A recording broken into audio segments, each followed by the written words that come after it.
Ayun, so. Ate, tanong ko lang tayo, magkano yung naka-plastic na yan, te? 125 po. 125, ayun, 125. Dito, 10-10 lahat, no?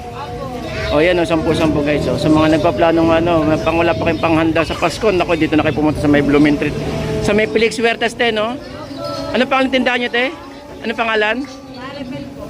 Maribel, guys, ha. Ito, sa may Felix Huertas, sa mga nagtatanong sa atin, nakaraan, dami nagtatanong sa may, kay Maribel po. Dito po sa may Felix Huertas. So, dito, 10 piso. Ito 10-10 lahat to, guys, no? 10-10 lahat. Yan, pati yung barbecue po na yun, no? Yan. At ito po yung ano. Ito yung ano, yun yung Kuya Ed po, Kuya Ed po. Okay, so guys, sa mga tatanong, ito po, dito po tayo sa may Felix Huertas, sa may Blooming Treat po ito. Ito po yung tiga-10.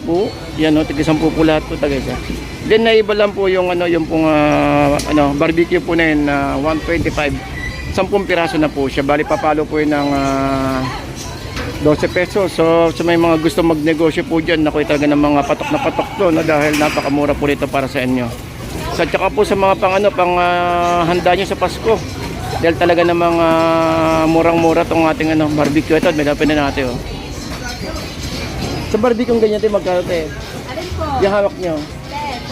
Grabe, 10 piso lang lahat to, guys, no? Dito lang po yan sa may Felix Huertas, sa may Maribel Barbecue, sa may Blooming Treat Market. Alright. Tenos po na kayo nakabukas sa madaling araw. 2. Alas 2 hanggang alas 12, kumare. Hanggang alas 5 meron kayo. Yun, oh. Okay, so sa ate, alas 5 meron kayo araw-araw. Ayun, araw-araw to, alas 5 ng hapon meron. So diretso nyo lang yung yung sa may Blooming Treat at makikita nyo po yung Felix Huertas. Pasok lang po kayo sa may loob, makikita nyo na po yung Maribel na barbecuehan. Alright.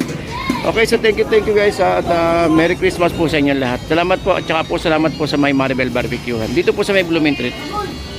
Ayun, 10 piso, mura-mura, oh. 10 piso, tsaka po meron po tayong barbecue na 125, ayun, no? Yung naka-plastic po na yun. Alright, thank you po. Ito yung 10 piso, ito yung 10 piso na isaw na pinapatanong nyo sa akin. Ito po, ito, thank you po, kasi gusto nila malaman yung laki, eh. Kasi okay na po ba makahawak ng isang piraso, kahit isang plastic lang? Tapos, ayun, pinakanta ko tag.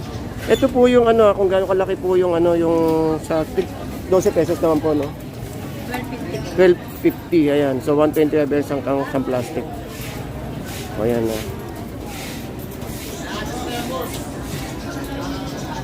Oh, thank you ate, thank you po,